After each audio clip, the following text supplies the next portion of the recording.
Alright, one more example here using the quadratic formula. So as you can see, we get something looks like this. First thing we need to do is we need to get set equal to 0. I can't solve for x, so I know regardless of which method I'm going to use after this, I'd set it equal to 0. So it looks like we get 15x squared minus 10x plus 20 is equal to 0. I would love to be able to factor it. I don't think it's factorable. So what I would do next is I would choose to probably use the quadratic formula. But what I'm also going to do is I'm going to make the problem a little bit easier.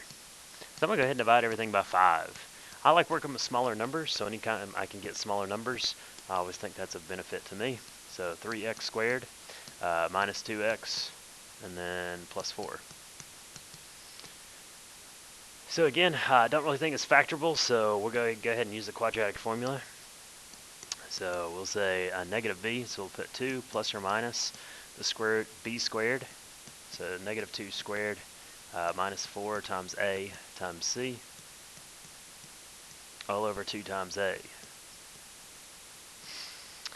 What we do first, after you plug it in, what you need to do is simplify your radicand. So when you square that, you'll get a positive 4. When you multiply, it's going to be 12, so 48. So I think what we'll get is we'll get 2 plus or minus the square root. Again, 4 minus 48, I think it's going to be negative 44, hopefully.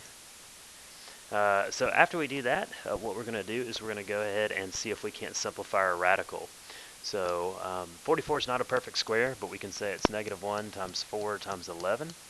So when you simplify that, you'll get 2 plus or minus 2i times the square root of 11 all over 6.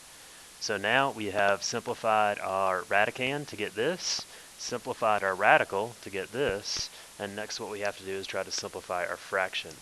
So we're going to look at those three numbers and say, is there a common factor?